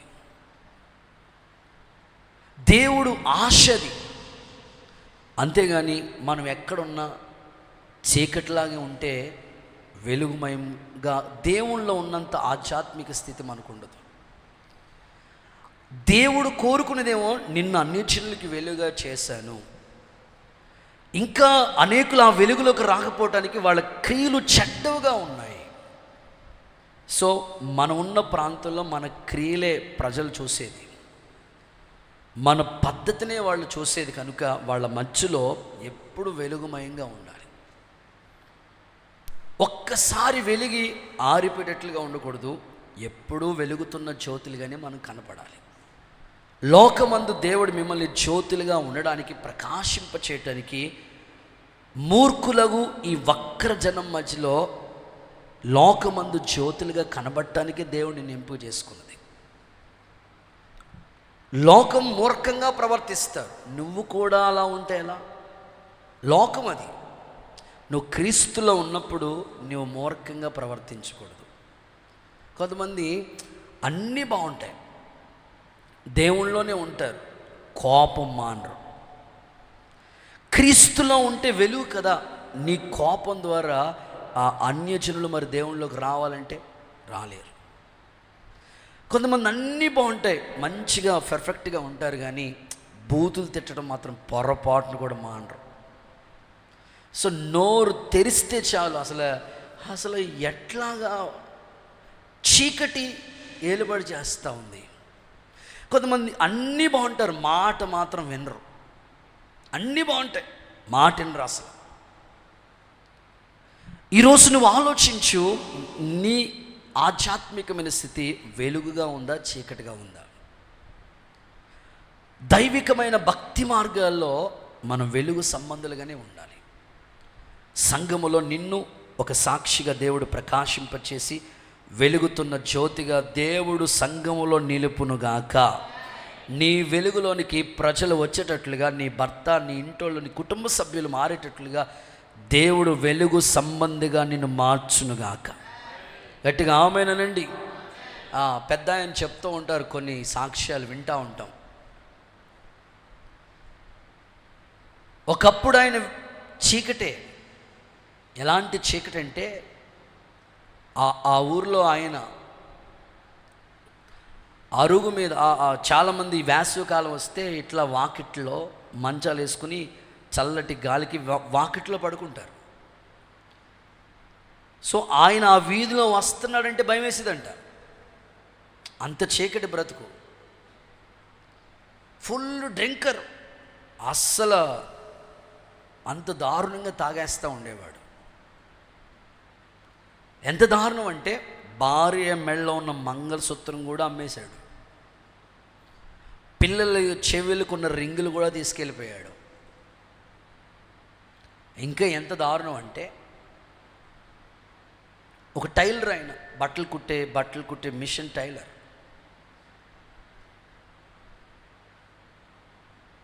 బ్రాందీ షాప్ దగ్గరికి వెళ్ళి కత్తిరి కూడా తాకట్టేయడానికి సిద్ధపడిపోయాడు. బట్టలు కొలుసుకునే టేప్ ఉంటుంది కదన్న, ఆ టేప్ కూడా ఇచ్చేస్తున్నాడు. ఆ టేప్కి ఏమి రాదయ్యా అంటుంది ఆవిడ, బ్రాందీ పోసే ఆవిడ. సారా తాగి అలవాటు పడు, అలా మొత్తం అన్నీ అమ్మేసుకున్నాడు. ఆ ఊరిలో పెద్ద ఆయన మీటింగ్ పెట్టాడంట, సువార్త సభ ఒకటి పెట్టారంట. అద్భుతంగా దేవుడు సువార్త ప్రకటిస్తే ఆ ఊరు పంచాయతీ ప్రెసిడెంట్ గారు వచ్చి ఇలా అన్నారంట, అయ్యా మీరు పెట్టడం ఈ సువార్త మీటింగ్ ద్వారా మా ఊరిలో ఒక భయంకరమైన తాగుబోతు, భార్య మెడలో ఉన్న మంగళసూత్రం కూడా తాకట్టు పెట్టి అమ్మేసి తాగేసిన భయంకరమైన మనిషి ఆ మాటలు విని మారాడు. అసలు ఆయన వస్తుంటేనే ఊరంతా భయపడేవారు, అలాంటి వ్యక్తి మారాడు. మీరు ఈ మీటింగ్ ఈరోజు కాదు, ప్రతి సంవత్సరం పెట్టండి అని పర్మిషన్ ఇచ్చాడంట. దేవుడికి ఒకసారి చప్పలు కొడితే ఏసైకి మహిమ చెల్లిద్దాం. సో నేను కోరుకుంటున్నాను, నీవు అనేక ప్రాంతాల నుంచి మీరు దేవుని మందిరానికి ఇక్కడికి వస్తూ ఉన్నారు. సో మీరున్న ప్రాంతాల్లో మీ సాక్ష్యం చాలా ప్రాముఖ్యమైనది. మీరు వెలుగే కానీ చీకటి కాదు, ఇదొకటి గుర్తుపెట్టుకోవాలి. వెలుగుగా ఉంటే వెలుగుమయంగా అనేకులు మారుతారు, మీ ద్వారా అనేకులు వెలిగించబడతారు. అంతేగాని చీకటిగా ఉంటే ప్రజలు ఆ వెలుగులోనికి రాలేరు. యేసయ్య నిన్ను వెలుగుగా మార్చునుగాక. గుడ్. రెండో మాటలోకి వెళ్ళిపోతున్నాను. సెకండ్ వన్, మీరు క్రీస్తు యేసునందు ఉన్నారు. క్రీస్తులో ఉన్నవాళ్ళు ఎలా ఉంటారు, ప్రభువులో ఉన్నవాళ్ళు ఎలా ఉంటారో, ఒకటి వెలుగు సంబంధులు. 2 గలతీ పత్రిక 3వ అధ్యాయం 28వ వాక్యం చూద్దాం. గలతీ పత్రిక 3వ అధ్యాయం 28వ వాక్యం చూడండి. ఇందులో యూదుడని గ్రీసు దేశస్థుడని లేదు, దాసుడని స్వతంత్రుడని లేదు, పురుషుడని స్త్రీ అని లేదు, యేసు క్రీస్తునందు మీరందరూ ఏకమై ఉన్నారు. చాలు. సో రెండవది ఐక్యత కలిగి. క్రీస్తునందు ఉన్నవాళ్ళు ఎలా ఉంటారంటే ఐక్యత. క్రీస్తులో మీరు ఉన్నారు అనడానికి రుజువు ఏంటంటే క్రీస్తులో ఏకమై అంటే ఐక్యత. సంఘానికి ఐక్యత చాలా చాలా చాలా ప్రాముఖ్యమైనది. కుటుంబానికి ఐక్యత చాలా ప్రాముఖ్యమైనది. అక్కడ పౌలు ఏం మాట్లాడుతాడంటే మీలో గ్రీకు దేశస్థుడని లేదు, యూదుడని లేదు, స్త్రీ పురుషుడని భేదాభిప్రాయం లేదు. క్రీస్తులోకి వచ్చారు కనుక మీరు ఏకమై ఐక్యమై ఉన్నారు.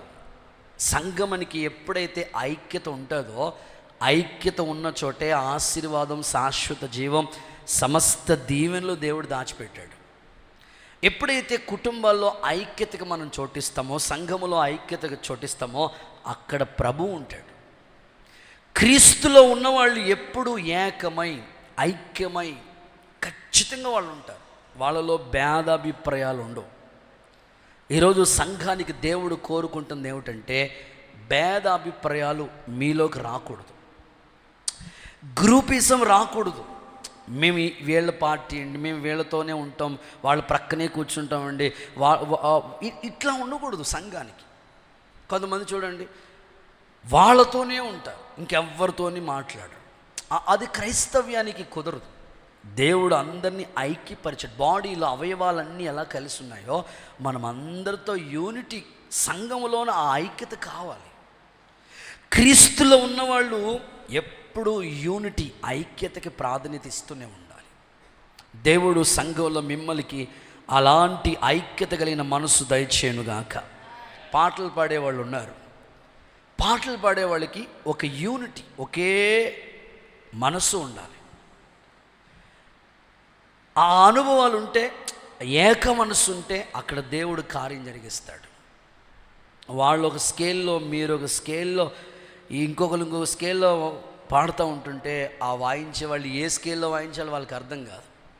అందుకే ఏక మనసు పాటలు పాడే వాళ్ళకి ఏక మనసు ఉండాలి. పరిచర్య చేసే వాళ్ళకి ఏక మనసు ఉండాలి. సంఘములో ఏ బాధ్యతలు దేవుడు నీకు అప్పగించిన ఆ పనులు జరగాలంటే ఏక మనసు పనిచేయాలి.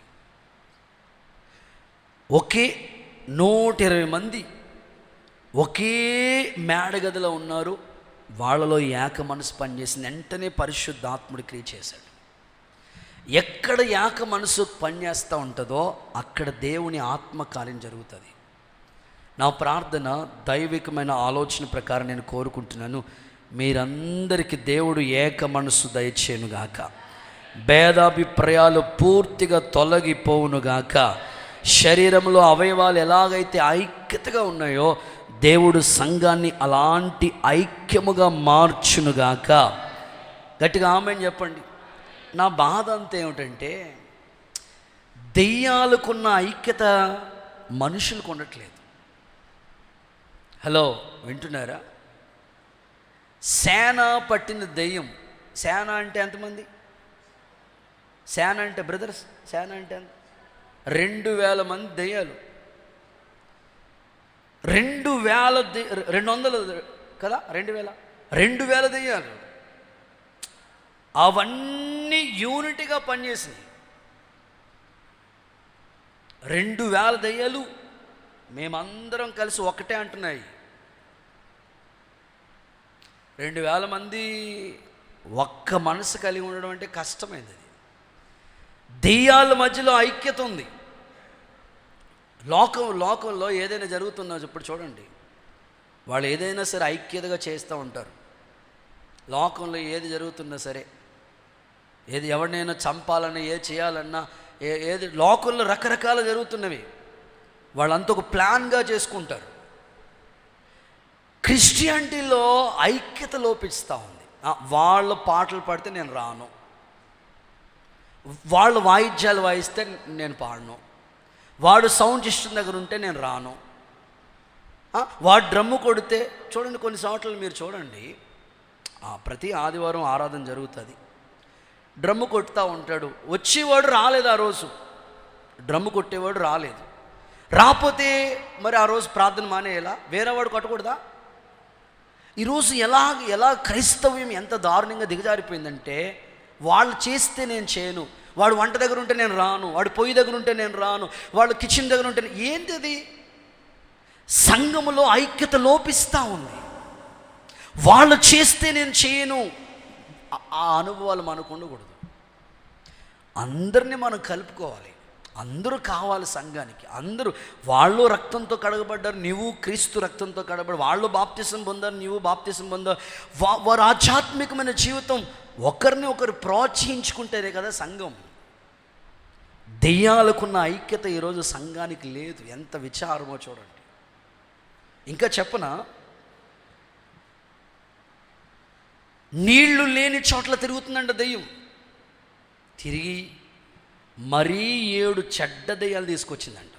ఒక దెయ్యం 7 చెడ్డ దెయ్యాలు తీసుకొచ్చిందంటే ఎంత ఐక్యతగా ఉన్నాయి అవి. మనం ఒక్కడిని తీసుకొచ్చి కూర్చోబెట్టడం కష్టమైపోయి, ఒక్కడిని తీసుకురావట్లేదు మనం. కనీసం మన వీధిలో ఉన్న వాళ్ళకి ప్రభు గురించి చెప్పట్లేదు మనం. దెయ్యమే బెటర్ అనిపిస్తుంది. ఎంత యూనిటీగా పనిచేస్తున్నాయి చూడండి అవి. ఈరోజు ఐక్యత లోపిస్తూ ఉంది. అందుకే క్రీస్తులో ఉన్నవాళ్ళు అలా ఉండరు. అందరితో కలివిడిగా నువ్వు చేయి తమ్ముడా, నువ్వు పాడు తమ్ముడా, సో నేను ఎప్పుడు చేస్తున్నాను కదా నువ్వు చేయి, ఇట్లా ఒకరినొకరిని కలుపుకుని అందరినీ చక్కగా చేసుకుని దైవ కార్యాలు సాగిపోవాలి. సో క్రీస్తులో ఉంటే ఈ ఐక్యత పనిచేయాలి. సో ఆధ్యాత్మికమైన జీవితంలో ఎక్కడ ఐక్యత లోపించకుండా దేవుని కార్యాలు చేయటానికి ప్రభు మిమ్మల్ని వాడుకునుగాక. చూడండి కొరింథీ సంఘ పరిస్థితులు ఎలా ఉన్నాయో. కొరింథీయులకు రాసిన మొదటి పత్రిక 1వ అధ్యాయం 10వ వచనం చూడండి. 1 Corinthians chapter 1 verse 10. మీరందరూ ఏకభావంతో మాట్లాడాలి. మీలో కక్షలు ఉండకూడదు. ఏక మనసు ఏక తాత్పర్యం ఉండాలి. మీరు సన్నద్ధులై ఉండాలి. మన ప్రభువైన యేసుక్రీస్తు బ్రతిమాలుకుంటున్నాను, వేడుకుంటూ. సంఘంతో పౌలు మాట్లాడుతాను, మీలో భేదాభిప్రాయాలు ఉండకూడదు, కక్షలు ఉండకూడదు. ఏక మనసుతో ఏది చేసినా సరే ఏక మనసు, ఒక చోట ఏక మనసు ఐక్యత ఉంటే అక్కడ దైవ కార్యక్రమం జరుగుతుంది. ప్రభువే ఉండి సమస్తాన్ని మేలుకరంగా మారుస్తాడు. మీ కుటుంబాల్లో ప్రత్యేకంగా మీ ఫ్యామిలీలో కూడా సంఘంలో ఎంత ఐక్యత ఉందో మీ ఫ్యామిలీలో కూడా అదే ఐక్యత ఉండాలి. కుటుంబంలో భార్య భర్తల మధ్యలో ఐక్యత, అన్నదమ్ముల మధ్యలో ఐక్యత, అక్కచెల్లెల మధ్య ఆ అనుభవాలు ఉంటేనే చక్కగా దేవుడు కార్యాలు జరిగిస్తూ ఉంటాడు. ఆశీర్వాదం దీవెన దేవుడు అక్కడ ఉంచుతాడు. అందుకే పౌలు చెప్పాడు కదా, ఆత్మ కలిగించే ఐక్యత ఎప్పటికీ మీరు కాపాడుకోండి, అందుకోసం మీరు ప్రయాసపడండి. ఒకసారి చేతుల పైకి హల్లెలూయా చెప్పండి. దానియేలు ఉన్నాడు, ఐక్యత అంటూ చెప్తున్నా. దానియేలు రాజు గారు ఒక కలగా అన్నాడు, కల మర్చిపోయాడు. ఇప్పుడు ఏంటంటే ఒక ఆజ్ఞ ఇచ్చాడు, నేను మర్చిపోయిన కళ చెప్పాలి. కళ చెప్పడమే కాదు, కళ భావాన్ని కూడా చెప్పాలి. చాలామందిని కవరు పెట్టారు, ఎవరు చెప్పట్లేదు. కల్దీలు ఆ ప్రాంతం అంతా కూడా తెలియపరిచాడు, ఎవరికి తెలియలే. ఇప్పుడు దానియేలు ఆ కళ భావానికి చెప్పడానికి అర్హుడే, కళ భావాన్ని చెప్పగలిగిన వాడే. అలాగని నేనొక్కడనే అనట్లేదు. ఇప్పుడు దానియేలు ఏం చేస్తున్నాడంటే షడ్రక్ మేషక్ అబేద్నెగోలను కలుపుకుంటున్నాడు. చూడండి, యూనిటీ ఐక్యత ఉన్న చోట జరిగే కార్యక్రమాలు. షడ్రక్ మేషక్ అబేద్నెగో ప్రార్థన చేయడానికి రెండయ్యా, నాతో కూడా రండి, అలా కలుపుకుంటా ఉన్నాడు. సో వాళ్ళను కూడా అందరూ ఏకీభవించి ప్రార్థించారు కనుక ఆ మర్చిపోయిన కళ చెప్పాడు, కళకి భావాన్ని కూడా చెప్పాడు. ఈరోజు సంఘానికి ఈ అనుభవం ఉంటే ఎక్కడైనా సరే దైవ కార్యం జరుగుతుంది. అంతేగాని భేదాభిప్రాయాలు వచ్చేనా దైవ కార్యక్రమం జరగలేదు. మీరు నెహెమ్యా గ్రంథంలో కూడా చదివితే నెహెమ్యా పడిపోయిన ప్రాకారాల్ని కట్టడానికి తిరిగి మరలా కట్టే ముందు ఏమన్నాడు తెలుసా? మనము, నేనొక్కడనే కడతానంటలేదు, మనము కట్టుటకు పూనుకుందాం రండి అంటే వాళ్ళను కూడా కలుపుకుంటున్నాడు, అందరినీ ప్రోత్సహిస్తున్నాడు, ఎంకరేజ్ చేస్తున్నాడు. అందుకే పడిపోయిన ప్రాకారాలు కట్టడానికి 52 రోజులు కట్టడం అసాధ్యం అది, కానీ కట్టగలిగాడంటే అందరినీ కలుపుకున్నాడు అక్కడ. సో ఈ ఐక్యతను గురించి ఈ ఇద్దరు వ్యక్తుల యొక్క అనుభవాలు మీరు చూడండి. ఈ 2 రిఫరెన్స్లు కూడా మీకు ఇస్తాను. దానియేలు గ్రంథంలో మనం చూస్తే 2వ అధ్యాయం లేఖనాల్లో దానియేలు ఎలాగా తన స్నేహితుల్ని, అప్పుడు దానియేలు ఎన్నో వచనం, 17వ వచనం. అప్పుడు దానియేలు తన ఇంటికి వెళ్ళి తన స్నేహితులైన అనన్యాకును మిషాయేలునకు అజర్యాకు సంగతి తెలియచేసి, తానును తన స్నేహితులను బబులోనులో తక్కిన జ్ఞానులతో కూడా నశింపకుండునట్లు ఆ కళ యొక్క మర్మ విషయంలో పరలోకమందున దేవుని వలన కటాక్షం పొందు నిమిత్తమై ఆయనను వేడుకొనుడని వారిని హెచ్చరించాను. చూడండి, నెహెమ్యా గ్రంథం 2వ అధ్యాయం 18వ వచనం. ఇక్కడ కూడా నెహెమ్యా చెప్తున్నాడు చూడండి, మనము కట్టుటకు పూనుకుందాము రండి చెప్పి ఈ మంచి కార్యము చేయటానికి బలము తెచ్చుకున్నారు. ఇటు నెహెమ్యా ఇటు దానియేలు వీళ్ళిద్దరూ కూడా దైవ కార్యాలు ఎలా చేశారు తెలుసా? ఐక్యతగానే అందరినీ కలుపుకుంటూనే చేశారు. అందుకే అక్కడ దైవ కార్యం అంత అద్భుతంగా జరిగింది. ఈరోజు నా ప్రార్థన, నా ఆశ, ఒక్కరి వల్ల జరిగేది కాదు ఏది, అందరు కలిసి యూనిటీగా ఉంటే అక్కడ దేవుడి కార్యం జరుగుతుంది. దేవుడు మీకిచ్చిన పరిచర్య బాధ్యతలో అందరూ కలిసి దేవుని పనిచేయటానికి, ఐక్యతను కోరుకోవటానికి ఇష్టపడదాం. మనము కట్టడానికి పూనుకుందాం రండి అని నెహెమ్యాలు దేవుని మందిరంలో లేవాలి. ఇలాగ ప్రార్థన చేయడానికి రండి అని దానియేలు లాంటి వ్యక్తులు కావాలి. యేసు నామములో ఏక మనసు సంఘములో పనిచేయునుగాక, యేసు నామములో ఏక మనసు సంఘములో పనిచేయునుగాక. కుటుంబంలో కూడా ఏక మనసు క్రియ చేయాలి. ఓ సంగతి చెప్తాను, చేతుల పైకెత్తి ఒకసారి అందరూ హల్లెలూయా చెప్తారా? హుషారుగా చెప్తారా? భార్య భర్తలు ఎలా ఉండాలంటే, మీ ఇంట్లో కుటుంబం ఐక్యంగా ఉండాలంటే భర్త ఎప్పుడు రాజుగా ఉండాలి, భార్య ఎప్పుడు మంత్రిగా ఉండాలి. అప్పుడు మీ కుటుంబాలు చక్కగా కట్టబడతాయి. లేకపోతే ఐక్యత లోపిస్తూ ఉంటుంది. రాజు మంత్రి మధ్యలో ఉన్న ఆ అనుబంధాన్ని చూస్తే ఓ సందర్భం చెప్తా. రాజు అన్నాడంటే మంత్రిని పిలిచి, అరే బాబు, ఈరోజు వంకాయ కూర చాలా బాగా చేశారు, అసలు చాలా బాగుంది కూర. వెంటనే మంత్రి చెప్తున్నాడంట, అవునండి రాజుగారు, మరి అన్ని ఆకుకూరలో కూరగాయలు చూస్తూ ఉంటుంటే గ్రీన్ కలర్లో ఉంటాయి, ఈ యొక్క మనం ఈ వంకాయని చూస్తూ ఉంటుంటే చాలా నల్లగా నీలంగా నగలలాడిపోతూ ఉంటుంది, బాగుంటుంది. చాలా వంకాయ రాజయ్యా, బాగుంటుందయ్యా, రాజుగారికి నచ్చింది కదా, బాగుంటుందయ్యా అని మంత్రి సలహా ఇచ్చాడంట. ఓకే, బాగానే ఉంది.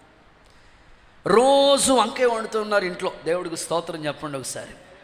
ఎలా ఉంటుంది మీ ఇంట్లో? రోజు వంకాయ అయితే, రోజు బెండకాయ అయితే, రోజు అదే కూర అయితే, రోజు రాజుగారికి ఇష్టం కదా, బాగుంది కదా, బాగుంది అన్నాడని రోజు అదే వండి పెడతా ఉన్నారు. రాజుగారికి చిరాకు వచ్చి మంత్రిని పిలిచాడంటే, అరే రోజు ఈ వంకాయ తప్ప ఇంకేం కూర ఉండట్లేదు, అసలు వంకాయ వేస్ట్ అని అంటే, అవును రాజా, అవును రాజా, వంకాయ వేస్ట్ రాజా అన్నాడంట. ఎందుకు వేస్ట్ రా? అవును రాజా, తోటకూర గ్రీన్ కలర్లో ఉంటుంది, ఆ పాలకూర గ్రీన్ కలర్లో ఉంటుంది, వంకాయ ఇప్పుడు నల్లగా నీలంగా ఉంటుంది రాజా, అందుకే వేస్ట్ రాజా అని. ఒరే అదేట్రా, ముందేమో బాగుందనంటే బాగుందన్నావు, ఇప్పుడేమో బాగుంది. రాజా నీకు ఏది ఇష్టమో నాకు అదే ఇష్టం. ఇంట్లో సమస్యలు ఎప్పుడు వస్తాయంటే భర్త యజమాని, ఆయన చెప్పినట్లుగా మనం ఫాలో అయ్యామనుకోండి అసలు సమస్యే లేదు. యజమాని తలకాయని తీసుకుని ఫుట్బాల్ ఆడుకుంటారు కొంతమంది, అప్పుడు స్టార్ట్ అవుతాయి సమస్యలు. దేవుడు శిరస్సుగా ఉంచాడు యజమాని. మీ కుటుంబాల్లో భర్తను గౌరవించండి, ఆ మాటకి లోబడండి, వినండి, సమస్యలే లేవు. అలాగని భార్యని కూడా గౌరవించవలసిన రీతిగా ఆవిడని కూడా గౌరవిస్తే ప్రాబ్లమే లేవు. చూడండి, ఉల్లిపాయలు కోస్తూ ఉంటారు, అన్ని కూరగాయలు కోసేటప్పుడు ఏ కూరగాయలు కోసినా, తోటకూర కోసినా, గోంగూర కోసినా, పాలకూర కోసినా, బెండకాయలు కోసినా, బంగాళదుంపలు కోసినా, వంకాయ, ఏ కూరగాయ కోసినా నీకు కళ్ళంట నీళ్ళు రావు, కానీ ఉల్లిపాయలు కోస్తే మాత్రం నీళ్ళు వచ్చేస్తాయి. ఉల్లిపాయని మీరు కొయ్యండి, అవసరమైతే ఇంటికి వెళ్ళి ట్రై చేయండి. మాకు అంత అవకాశం లేదండి, అక్కోళ్ళు అంత ఛాన్స్ ఎవరండి, ఆర్డర్ చేసుకుంటారండి, ఈరోజు ట్రై చేయండి. ఉల్లిపాయలు కోస్తే ఎలాంటి వాళ్ళైనా కళ్ళంపడ నీళ్ళు పెట్టుకుంటారు. ఏందయ్యా అని అంటే, ఉల్లిపాయల్లో చూడండి అన్ని పాయలు ఎలా ఉంటాయి, మాట్లాడండి, కలిసి ఉంటాయి. ఉల్లిపాయలు అంటే అంట మాలో ఉన్న ఐక్యతను చెడగొడుతున్నారు మీరు, అందుకే నీ కళ్ళంపడ నీళ్ళు రప్పిస్తున్నాయి అంటాయంట. స్తోత్రం చెప్పండి సరే, హల్లెలూయా చెప్పండి గట్టిగా. సో నేను అంటాను, యూనిటీలో అంత ఆశీర్వాదం దాగి ఉంది. కాబట్టి సంఘములో ఏది జరిగిన అందరూ కలిసి ఐక్యతగా వంటల పరిచర్య, సంఘ పరిచర్య, పాటల పరిచర్య, ప్రార్థన పరిచర్య, అందరూ కలిసి దేవుని పనిలో ఉండండి. ప్రభు మిమ్మల్ని ఆశీర్వదించునుగాక. రైట్, మూడో మాటలోకి వెళ్ళిపోతున్న థర్డ్ వన్, మీరు క్రీస్తు యేసులో ఉన్నారు. అసలు ప్రభువులో ఉంటే మనం ఎలా ఉంటామో, మూడవది అపోస్తలుడైన పౌలు కొరింథీయులకు రాసిన మొదటి పత్రిక 15వ అధ్యాయం 58వ వాక్యం. మొదటి కొరింథీయులకు రాసిన పత్రిక 15వ అధ్యాయం 58వ వాక్యం చదువుకొని, కాగా నా ప్రియ సహోదరులారా, మీ ప్రయాసం ప్రభువునందు వ్యర్థము కాదని ఎరిగి స్థిరులను కదలని వారే ప్రభు కార్యాభివృద్ధి యందు ఎప్పటికీ ఆసక్తిగా ఉండండి. కాగా నా ప్రియ సహోదరులారా, ప్రభువునందు మీ ప్రయాస వ్యర్థము కాదు. సో మూడవది, ప్రభు కోసం ప్రయాస పడతారు. ప్రభువులో ఉన్నవాళ్ళు ఎలా ఉంటారంటే, ప్రభువునందు మీ ప్రయాస వ్యర్థంగా, అంటే లోకం కోసం నువ్వు ఏ ప్రయాస పడినా అది ఒకవేళ వ్యర్థమైపోవచ్చు. చాలామంది అంటూ ఉంటారు, ఏమండి మేము చదివించామండి పిల్లోడిని, మేము ఫీజులు కట్టామండి, మేము వీడిని పోషించామండి, వీడికి అన్నం లేకపోతే అన్నం పెట్టామండి, అన్నీ చేసామండి, ఈరోజు ఎదిగిన తర్వాత మమ్మల్ని తన్నుతున్నాడండి వీడు.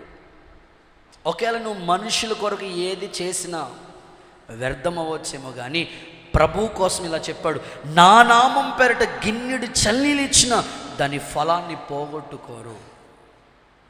ప్రభు కోసం నువ్వు పడిన ప్రయాస ఏది వృధా కాదు. నువ్వు ఒకవేళ మీ అత్త వాళ్ళ తరపున కొన్నిసార్లు చెప్తుంటారు, మా అత్తోళ్ళకి అది చేశానండి, ఇల్లు దగ్గరుండి నేనే కట్టించానండి, కనీసం కొంచెం విశ్వాసం కూడా చూపించట్లేదండి వాళ్ళు. ఒకవేళ వాళ్ళు మనుషులు కాబట్టి ఒకవేళ నిన్ను పట్టించుకోకపోవచ్చు. లేకపోతే నీ బంధువుల్లో మీ మామయ్య కావచ్చు, మీ ఇంటోళ్ళు కావచ్చు, మీ స్వజనులు కావచ్చు, మీ రక్త సంబంధులు కావచ్చు, మీ అక్క కూతుర్లు కావచ్చు, కొడుకులు కావచ్చు, ఎవరెవరికో ఏదో చేసావు నువ్వు, కానీ వాళ్ళు మర్చిపోవచ్చు. కనీసం కృతజ్ఞత భావం కూడా వాళ్ళు చూపించకపోవచ్చు. కానీ నువ్వు ప్రభువు కోసం చేసిన ఉందే, అది కొంచెం కూడా వృధా కాదు, వేస్ట్ అవ్వదు. దేవుని కొరకు నువ్వు పడిన ప్రయాస వేది వృధా కాదు. దైవజనుడైన పౌలు అంటున్నాడు, ప్రభువునందు మీ ప్రయాస వ్యర్థము కాదు అని మీరు తెలుసుకుంటే ఎప్పటికీ ప్రభు కార్యాలంటే ఆసక్తిగానే చేస్తారు. ఒకప్పుడు చేసామండి అని కాదట, ఎప్పటికీ ఆసక్తి ఉంటుందట మీలో. దైవ కార్యాల కోసం ప్రయాసపడగలుగుతారు మీరు. దైవికమైన ఆధ్యాత్మికమైన భక్తులు ఎదుగుతున్న మీరు ప్రభువులో ఉన్నవాళ్ళు ఎలా ఉంటారంటే, ప్రభు కోసం ప్రయాసపడగలుగుతారు. ఈ రోజున మీ కుటుంబ పరిస్థితుల్ని గమనిస్తూ ఉంటుంటే కుటుంబ యజమాని నేను అడిగితే కుటుంబ యజమాని అంటాడు, అయ్యా ఎందుకయ్యా ఇంత రెక్కల కష్టాజీతం ఇంత చెమట వచ్చి కష్టపడుతున్నావు? ఎందుకంటే ఆయన అంటాడు, నా భార్య నా పిల్లల్ని నా కుటుంబాన్ని పోషించడం కోసం అయ్యా ఇంత ప్రయాసపడుతున్నాను. 5 గంటలు 6 గంటలు డ్యూటీ చేయవలసిన 12 గంటలు కష్టపడి పనిచేస్తున్నారు. కుటుంబాన్ని నిలబెట్టడం కోసం, భార్య పిల్లల్ని పోషించడం కోసం, కుటుంబం కోసం యజమానుడు కష్టపడుతున్నాడు. ప్రభుత్వం కోసం పనిచేసే వాళ్ళు ఉన్నారు, ప్రజల కోసం అధికారుల కోసం కష్టపడే వాళ్ళు ఉన్నారు. ఈ రోజున మీరు చూడండి, యవనస్తుల స్థితిని ఒకసారి మీరు గమనిస్తే రాజకీయ రంగాల్లో యవనస్తులు కనబడుతున్నారు, సినీ ఇండస్ట్రీలో యవనస్తులు కనబడుతున్నారు, క్రీడా రంగంలో యవనస్తులు కనబడుతున్నారు.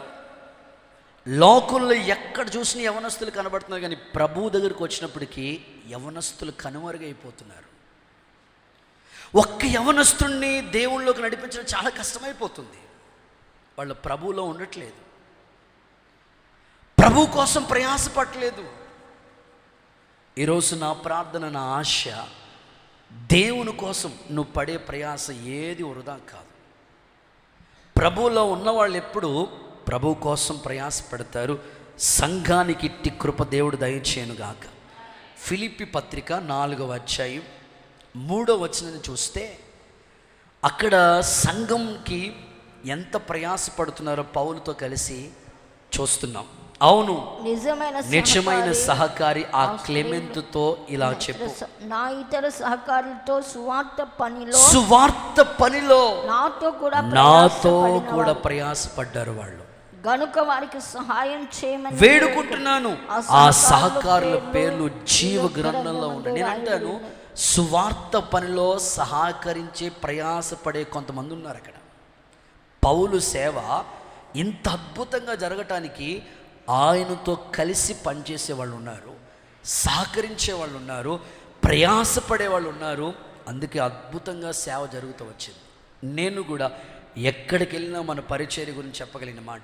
చాలామంది అడుగుతుంటారు, అయ్యా మీరేంటి ప్రతి నెల ఏదో ఒక కార్యక్రమం చేస్తూ ఉంటారు. నేను చెప్పగలిగిన సాక్ష్యం ఏమిటంటే, సంఘాన్ని గురించి చెప్పగలిగిన మాట, నేను ఇంత కార్యక్రమాలు చేయడానికి సంఘం ఎప్పుడు నాకు సహకారులుగానే ఉంటారు. వాళ్ళు ఎప్పుడు ప్రయాసపడుతుంటారు, వాళ్ళు ఎప్పుడు ప్రయాసపడుతూనే ఉంటారు. నిజంగా సంఘ పరిచర్య అభివృద్ధి చెందటానికి సంఘస్థులు పడే ప్రయాస చాలా ప్రాముఖ్యమైనది. ఇక్కడ పౌలు సువార్త పరిచర్యలో ప్రయాసపడిన కొంతమంది లిస్ట్ ఉంది. వాళ్ళు నాకు సేవా పరిచర్యలు ఎంతగానో ప్రయాసపడ్డారు, సహకరించారు. అందుకని వాళ్ళ పేర్లు జీవ గ్రంథంలో ఉన్నాయి. ఇంకొక మాట కూడా పౌలు అంటాడు, కొంతమంది విఐపి లిస్ట్ ఇచ్చాడు. రోమపత్రిక 16వ అధ్యాయం అంతా మీరు చదవండి.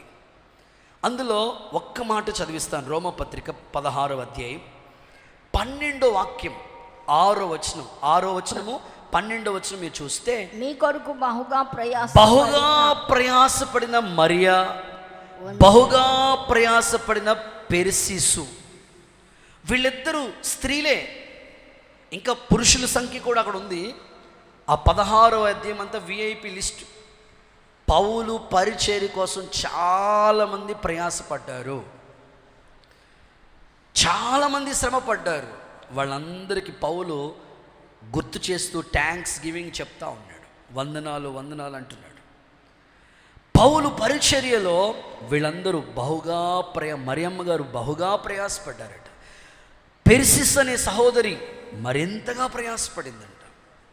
ఈరోజు ఒక దైవజనుడిగా నేను ఆశపడుతున్నాను, సంఘంలో ప్రయాసపడే విశ్వాసుని దేవుడు లేవనెత్తునుగాక, ప్రభు కోసం పరిగెత్తే వాళ్ళని లేపునుగాక, ప్రభువునందు ఉన్నవాళ్ళు ఎప్పుడు ప్రయాసపడే వాళ్ళని దేవుడు అనుగ్రహించునుగాక. ఆ అనుభవం కావాలి. నేను రీసెంట్గా ఒక సాక్ష్యాన్ని విన్నాను. అది మీ ఆత్మీయ మేలుకొల్పు కోసమే చెప్తున్నాను. చాలామంది ప్రయాస పడుతుంటారు, ఆ ప్రయాస వెనకాల ఉన్న ఫలాన్ని గురించి మాట్లాడుతున్నాను. పెద్ద పాస్టర్ గారు ఒక ఆయన సాక్ష్యం చెప్తా ఉంటుంటే విన్నాను. అమెజాన్ అడవులు మీలో చాలామందికి తెలుసుంటుంది. చాలా పెద్ద పెద్ద అడవులు, అవి పెద్ద ఫారెస్ట్ అన్నమాట. అందులో ఒక కుటుంబం, వాళ్ళ తల్లిగారు, వాళ్ళ 4 పిల్లలు ఒక హెలికాప్టర్ ఒకటి బుక్ చేసుకుని ఆ ప్రాంతంలో ప్రయాణం చేస్తూ ఉన్నారంట, వెళుతూ ఉన్నారంట. వెళ్ళే మార్గంలో ఆ యొక్క హెలికాప్టర్లో ఏదో ప్రాబ్లం, ఇంజిన్లోనే ఏదో కంప్లైంట్ ప్రాబ్లం వస్తే సడన్గా ఆ హెలికాప్టర్ అలాగ నేలకు అలాగ కుప్పకూలిపోయిందంట. అలాగ కుప్పకూలిపోతే పైలట్ చనిపోయాడు. అందులో వాళ్ళ మదర్, వాళ్ళ అమ్మగారు పిల్లలతో ఉంది. పిల్లల్ని ఏదో విధంగానే కాపాడుకోవాలి, తల్లి అభిప్రాయం కదండి, ఆశ కదండి. అలాగే ప్రయాసపడతా ఉంది తల్లి. ప్రయాసపడుతూ ఉంటుంటే 4 రోజులు అందులోనే చాలా ఇబ్బంది పడి ఆమె కూడా చనిపోయిందంట. చనిపోతే అందులో ఉన్నవాళ్ళు 4. ఒక అమ్మాయి వయసు 13 సంవత్సరాలు, ఇంకొక పిల్లోడి వయసు 9 సంవత్సరాలు, ఇంకొక పాప వయసు 4 సంవత్సరాలు, ఇంకొక పాప వయసు 13 నెలలట, చిన్న ప్రాయం. ఆ అడవిలో చాలా పెద్ద ఫారెస్ట్, అక్కడ కొండ శిలువలు తిరుగుతూ ఉంటాయి. చాలా భయంకరమైన ప్రస్తావన, ఏమీ దొరకవు, అడవిలో ఆహారం ఉండదు, నీళ్లు ఉండవు, ఏమి ఉండవు. అలాంటి భయంకరమైన ఆ పరిస్థితుల మధ్యలో వాళ్ళ పెద్దక్క, ఉన్న వాళ్ళలో 13 సంవత్సరాల ఆ వయసు కలిగిన ఆమె, ఈ పిల్లల్ని ఎలాగైనా, మా తమ్ముడోల్ని మా చెల్లోని ఎలాగైనా కాపాడుకోవాలని ఆమె పడిన ప్రయాస అంతా ఇంత కాదు. ఎంత ప్రయాసపడిందంటే ఎలాగైనా సరే మొత్తం మీద అందులోంచి బయటకు వచ్చిన తర్వాత ఆ అడవిలో కొండ శిలువలు తిరుగుతుంటాయి, విష సర్పాలు తిరుగుతూ ఉంటాయి, క్రూర మృగాలు, జంతువులు తిరుగుతూ ఉంటాయి. కఠినమైన చీకటి అరణ్యం అది. అసలు ప్రాణాలతో బ్రతుకుతామనే ఆశే లేదు.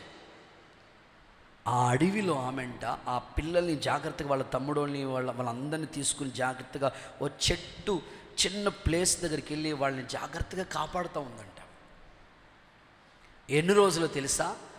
ఇంచుమించు 40 రోజులు అలాగా ఆ పిల్లల్ని కాపాడుతూ వచ్చిందంట.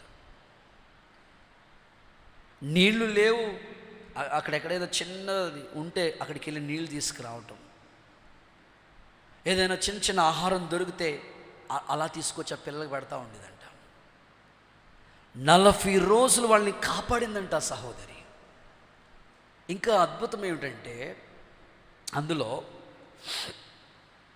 ఒకేలా ఈ ఫ్లైట్ ఇది కూలిపోయి ఇలా జరిగింది మొత్తం మీద సమాచారం తెలిసి ఎలాగైనా వెతకటానికైనా వస్తారు కదా, అలాగ మమ్మల్ని కనుక్కోవడానికి ఆ కూలిపోయిన స్థలం నుంచి కొంచెం వాకబుల్ డిస్టెన్స్లో వాళ్ళు వచ్చి కనుగొనడానికి ఈ బిస్కెట్ ప్యాకెట్లు, లాలీపాప్ ఇవన్నీ ఉంటాయి కదా కవర్లు, అలాంటి చిన్న కవర్లు, చిన్న మొక్కలు ఆ యొక్క హెలికాప్టర్ కూలిపోయిన చోట నుంచి ఆమె ఉన్న చోటకి చిన్న మొక్కలు అలా దారిలో వేసిందంట. ఎలాగైనా మమ్మల్ని కనుగొంటి తీసుకెళ్తారని మొత్తం మీద పోలీస్ ఆఫీసర్లు, ఆ మిలిటరీ సైన్యం వచ్చారు. 40 రోజులు ఆమె వాళ్ళని కాపాడింది. అద్భుతంగా వాళ్ళందరినీ క్షేమంగా తీసుకెళ్ళి గమ్యానికి చేర్చింది. చప్పట్లు కొడుతూ సరే యేసయ్యకి మహిమ చెల్లిద్దామా. ఒక 13 సంవత్సరాల స్త్రీ పడిన ప్రయాస ద్వారా 4 ప్రాణాలు కాపాడబడ్డాయి. ఈరోజు నేను అనుకుంటున్నాను, సంఘానికి నువ్వు చేసే ప్రయాస ఉందే, పరిచర్య పట్ల నువ్వు పడుతున్న ప్రయాస ఉందే, అవి అనేకమైన ప్రాణాలని రక్షణలోకి నడిపించునుగాక, ప్రభు కోసం అనేక జీవితాలని వెలిగించునుగాక. సో ఈరోజు ప్రభు కోసం నువ్వు ప్రయాసపడాలి. సో చివరి 2 రిఫరెన్స్లు ఇచ్చి ముగిచ్చేస్తాను. 4వది, ప్రభు నందు ఉన్న వాళ్ళు ఎలా ఉంటారంటే యోహాను సువార్త 15వ అధ్యాయం 5వ వాక్యం. యోహాను సువార్త 15:5. ద్రాక్షవల్లిని నేను, తీగలు మీరు, ఎవడు నా యందు నిలిచి ఉండునో, నేను ఎవని యందు నిలిచి ఉంటానో వాడు బహుగా ఫలిస్తాడు. నాకు వేరే మీరేమియో చేయలేదు. సో 4వది, ప్రభువులో ఉంటే ఫలింపు. నా యందు మీరు నిజమైన ద్రాక్షవల్లి నేను, తీగలు మీరు. ద్రాక్షవల్లో తీగ ఉంటేనే బహుగా ఫలింపు. ఎలాంటి ఫలింపు తెలుసా? యోసేపు ఫలించాడే, గోడలు దాటి వ్యాపించే ఫలింపు. ఫలించే ద్రాక్షవల్లిగా దేవుడు ఈ సంవత్సరం మనకి ఇచ్చాడు. ప్రభు అదే అంటాడు కదా, తోటమాలి అడుగుతాడు, ఈ సంవత్సరం ఉండని, ఫలించిందా ఓకే, లేకపోతే నీవు అన్నట్లుగా తీసేద్దాం. 3 సంవత్సరాలు నేను చూస్తున్నాడండి, ఏమైనా ఫలిస్తుందేమో అని ఆ ద్రాక్ష చెట్టు, ఆ అంజూరపు తోటలో ఉన్న ఆ యొక్క ద్రాక్ష చెట్టు చూస్తున్నాను, ఏమైనా ఫలిస్తుందేమో. ఫలింపు లేదు. ఈరోజు దేవుడు కోరుకుంటున్నాడు, దేవుళ్ళో నిన్ను ఉంచింది ఎందుకో తెలుసా? మనకంటే గొప్పోళ్ళండి, డబ్బున్న వాళ్ళండి కనుమరుగైపోయారు. ఇంకా ఈ సంవత్సరం నువ్వు ఉన్నావంటే ఇప్పుడైనా నువ్వు ఫలిస్తావేమో, ఇన్నాళ్ళు చేయలేని భక్తి ఇప్పుడైనా నువ్వు చేస్తావేమని ఆయన నీకు అవకాశం ఇచ్చాడు. ఇప్పుడు కూడా చేయకపోతే ఎలా? ఇప్పుడు కూడా ఫలించకపోతే ఎలా? ఈరోజు దేవుళ్ళో ఉన్నావంటే నువ్వు ఫలించాలి. దేవుడు అట్టి కృప దయచేయునుగాక. సో చివరి మాట, కొరింథీయులకు రాసిన 2వ పత్రిక 5:17, ఎవడైనా క్రీస్తునందు ఉన్న ఎడల వాడు నూతన సృష్టి, పాతవి సమస్తము నూతనమగును. చాలు. సో చివరిగా నూతన సృష్టిగా మారాలి. ప్రభులో ఉన్నామంటే, మేమే వెళ్ళిపోయామండి ప్రభులోకి, మేమే వెళ్ళిపోతున్నామండి షమ్మాకి, ఓకే మంచిదే. నువ్వు ఉన్నావంటే నూతన సృష్టిగా మారాలి. పాతవి గతించిపోవాలి, సమస్తము నూతనమైపోవాలి. జక్కీ చూడు, దేవుళ్ళలోకి రాకముందు అన్యాయస్తుడు, వచ్చిన తర్వాత మార్పు వచ్చేసింది. సమరీ స్త్రీ చూడు, ఒకప్పుడు భయంకరమైన పాపిష్టి పనులు చేసేది, దేవుళ్ళలోనికి వచ్చిన తర్వాత పాత జీవితం గతించిపోయింది. ఊరూరు దేవుని కోసం వెలిగించేసింది. అసలు పౌలు ఒకప్పుడు దోషకుడే, ఒకప్పుడు హింసకుడే, దేవుళ్ళలోనికి వచ్చిన తర్వాత నూతన సృష్టిగా మారిపోయాడు. ఈరోజు సంఘం నూతన పరచబడే ఆ ఆశీర్వాదాన్ని దేవుడు మీ అందరికీ దయచేయునుగాక. సో నేను ముగిస్తున్నాను. మనం క్రీస్తు యేసునందు ఉన్నాం. క్రీస్తులో ఉంటే ఎన్నో ఆశీర్వాదాలు ఉన్నాయి. ఏ శిక్షా విధి నీకు ఉండదు, నీకు సమాధానం కలుగుతుంది, నీ అవసరతలన్నీ దేవుడు తీరుస్తాడు క్రీస్తులో ఉంటేనే. మరి క్రీస్తులో ఉన్నాము అనడానికి రుజువు ఏంటి? క్రీస్తులో ఉన్నవాళ్ళు ఎలా ఉంటారో ఒక 5 సంగతులు మీ ముందు దేవుడు ఉంచాడు. 1, వెలుగు సంబంధులుగా వాళ్ళు ఉంటారు. 2, ఐక్యత, ఏక మనస్సు వాళ్ళలో పనిచేస్తుంది. 3వదిగా ప్రయాసపడతారు ప్రభు కోసం వాళ్ళు. 4వదిగా ఫలిస్తారు. అండ్ నూతన సృష్టిగా 5వది మారుతారు. ఇట్టి దీవెన దేవుడు మీకు దయచేయునుగాక.